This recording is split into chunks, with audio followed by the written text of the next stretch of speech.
Normal delivery और caesarean के बाद होने वाली ब्लीडिंग। जी हाँ, वह रक्तस्राव जो कि डिलीवरी और सिजेरियन के बारे में होता है, उसके बारे में आज हम यहाँ पे डिटेल में जानेंगे। जो ये डिलीवरी और सिजेरियन के बाद जो ये ब्लीडिंग होती है, ये कितने दिन तक चलती है, किस ब्लीडिंग को हम नॉर्मल कहते हैं, कब यह चिंता का विषय होता है, इन्हीं सब के बारे में आज हम यहाँ पे डिटेल में जानेंगे। क्या क्या इंपॉर्टेंट चीज़ों का आपको इस टाइम पे ध्यान रखना है, उसके बारे में भी हम जानेंगे। मैं doctor Deepti Jain, gynaecologist from advance hospital Ahmedabad. देखिए, जो ब्लीडिंग होती है जो कि डिलीवरी या सिजेरियन के बाद में होती है, 4 से 6 हफ्ते चल सकती है। जी हाँ, 4 to 6 वीक्स। ऑल्दो इस दौरान इसका जो रंग है और जो अमाउंट है वह बदल जाता है। जी हाँ, यह चल सकती है 4 से 6 हफ्ते के लिए, लेकिन इसका जो कलर है और जो अमाउंट है वह डेफिनेटली बदल जाता है। यह सिजेरियन के अंदर थोड़ी कम होती है और डिलीवरी के अंदर थोड़ी अधिक मात्रा में होती है। सिजेरियन में इसका कम होने का इम्पॉर्टेंट रीज़न ये होता है कि जब सिजेरियन होता है तो जो अंदर की सारी गंदगी होती है उसे हम तभी की तभी निकाल देते हैं, इसलिए सिजेरियन के अंदर यह ब्लीडिंग थोड़ी कम होती है। परंतु नॉर्मल डिलीवरी में यह धीरे धीरे अपने आप से अंदर से बाहर निकलती है, इसलिए यह थोड़ी अधिक होती है। ये जो ब्लीडिंग होती है यह इम्पॉर्टेंट होती है क्योंकि इसी के द्वारा आपके अंदर जो कचरा है वह निकलता है। जनरल भाषा में कहा जाता है कि ये कचरा है। बेसिकली उसके अंदर जो जो चीज़ें होती हैं वो होती है, जो आपकी यूट्रस की लाइनिंग है वह होती है, बच्चे के चारों तरफ जो मेम्ब्रेन्स होती हैं वह होती है, एमनियोटिक फ्लूइड होता है, ब्लड होता है, म्यूकस होता है। यानी कि बेसिकली वो चीज़ें जिसने कि आपके प्रेगनेंसी के अंदर आपके बच्चे की ग्रोथ को हेल्प किया है, वो जब अब एक्स्ट्रा हो गया है, अब वो निकल कर बाहर आ रहा है, तो उसका निकलना भी ज़रूरी है। ये जो 4 से 6 हफ्ते के समय के लिए रहता है, इसको 3 भागों में हम डिवाइड करते हैं: लोकिया रूब्रा, लोकिया सिरोसा और लोकिया अल्बा। जो शुरू के 3 से 4 दिन का समय है, तब ये बिल्कुल डार्क रेड कलर का होता है, ब्राइट रेड कलर का होता है।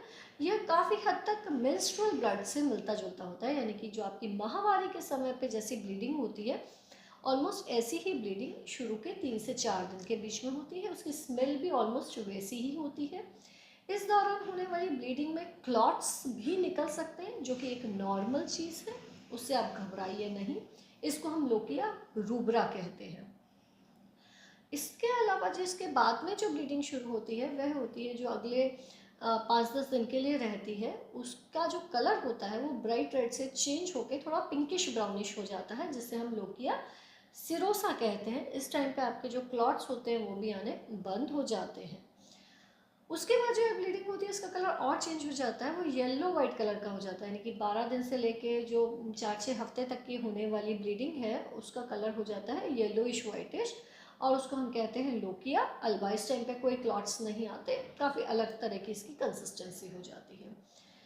तो ये जो शुरू के 4 से 6 हफ्ते का समय है, इस टाइम पे आपको जो सबसे इम्पोर्टेंट चीज़ ध्यान रखनी है वो ये है कि आपको हाइजीन का बहुत अच्छे से ध्यान रखना है, क्योंकि इस समय इन्फेक्शन होने का रिस्क काफ़ी अच्छा खासा होता है। आपका यूट्रस रॉ होता है। जी हाँ, जैसे नहीं कहते जनरल भाषा में कि माँ का शरीर अभी कच्चा है, तो उस टाइम पे डेफिनेटली ध्यान रखने की ज़रूरत होती है, क्योंकि इन्फेक्शन का रिस्क काफ़ी हाई होता है इस समय पे। तो आपको जो चीज़ों का ध्यान रखना है कि आपको प्रॉपर अमाउंट में लिक्विड्स का इंटेक रखना है, हाइड्रेशन अच्छा रखना है, लिक्विड्स अधिक लेंगी, यूरिन टाइम टू टाइम जाएंगी, स्टूल रेगुलरली पास होगा, तो उस एरिया के अंदर भी इन्फेक्शन होने का जो रिस्क है वह कम रहेगा। नहीं तो अगर आपको यूरिन आपने पानी कम किया, यूरिन कम जा रहे हैं, तो यूरिन इन्फेक्शन होने का रिस्क रहेगा, कॉन्स्टिपेशन होने का रिस्क रहेगा, जिसके कारण कि यूट्रस के अंदर भी प्रॉब्लम आ सकती है। इस समय पे अपनी डाइट को हेल्दी न्यूट्रिशियस डाइट रखिए। जी हाँ, हरी सब्जियाँ और फल का प्रयोग थोड़ा अधिक मात्रा में रखिए, ताकि आपकी इम्यूनिटी अच्छे से बनी रहे। आपको घर वाले जो भी डिलीवरी का सामान खिला रहे हैं उसे आप खा सकती हैं, उसमें मनाही नहीं है।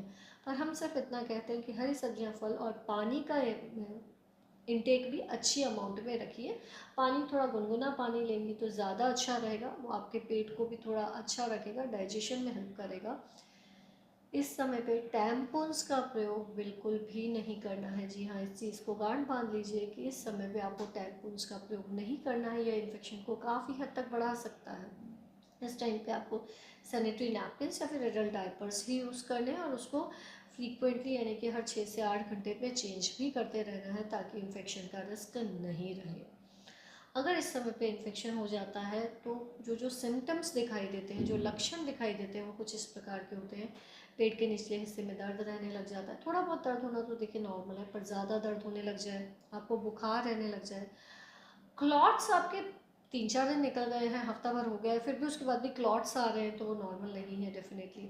आपको तेज़ बुखार आए, आपको यूरिन करने में तकलीफ़ होने लग जाए, आपको चक्कर आने लग जाए, तो ये सारे सिम्टम्स इन्फेक्शन के हो सकते हैं। आपका जो ये डिस्चार्ज है उसके अंदर फाउल स्मेल आने लग जाए, यानी कि ख़राब गंदी स्मेल आने लग जाए, दुर्गंध आने लग जाए, तो वह भी इन्फेक्शन का सिम्टम हो सकता है। अगर ऐसे कोई भी लक्षण आपको दिखाई दे रहे हैं तो अपने डॉक्टर को जाके संपर्क कीजिए, ताकि अगर इस तरह की समस्या आ रही है तो उसका जल्दी से जल्दी समाधान हो पाए। ये जो डिस्चार्ज है ये कुछ पर्टिकुलर टाइमिंग्स ऐसे होते हैं जब ये बढ़ जाता है, जैसे कि जब आप लेटी हुई हैं सपोजिटली, फिर बैठ के खड़ी हो रही हैं, चल फिर रही हैं, उस टाइम पे डिस्चार्ज बढ़ जाता है। जब आप बच्चे को दूध पिलाती हैं, ब्रेस्ट फीड कराती हैं, तो क्या होता है कि कुछ हार्मोन्स रिलीज होते हैं शरीर में इस प्रकार के, जो कि यूट्रस को भी कॉन्ट्रैक्ट करते हैं, जहाँ आपकी बच्चेदानी को भी वह कॉन्ट्रैक्ट करते हैं, जिसके कारण भी ये ब्लीडिंग बढ़ जाती है। जब आप यूरिन के लिए जाती हैं या स्टूल पास करने के लिए जाती हैं, तब भी ये ब्लीडिंग या जो डिस्चार्ज है बढ़ जाता है। इसका बढ़ना इन समयों पर नॉर्मल है, उसकी चिंता नहीं कीजिए, लेकिन हाँ एक्सेस में नहीं होना चाहिए डेफिनेटली। अगर ऐसा है तो अपने डॉक्टर से संपर्क कीजिए। प्रेगनेंसी रिलेटेड अगर आपको कोई भी कन्फ्यूजन हो तो आप डेफिनेटली हमारे चैनल को सब्सक्राइब कीजिए। हमारे चैनल पे डिलीवरी को, प्रेगनेंसी के लेकर रिगार्डिंग सारी जो भी कन्फ्यूजन्स होते हैं पेशेंट्स के, वो डिटेल में समझाए गए हैं। डिलीवरी के बाद स्पेसिफिकली क्या केयर करने की ज़रूरत है उसका वीडियो भी अपलोडेड है, आप डेफिनेटली उसे देखिए, आपके लिए अच्छा रहेगा। और ब्रेस्ट मिल्क का कैसे बढ़ाया जाता है वह भी ज़रूर से देखिए। धन्यवाद।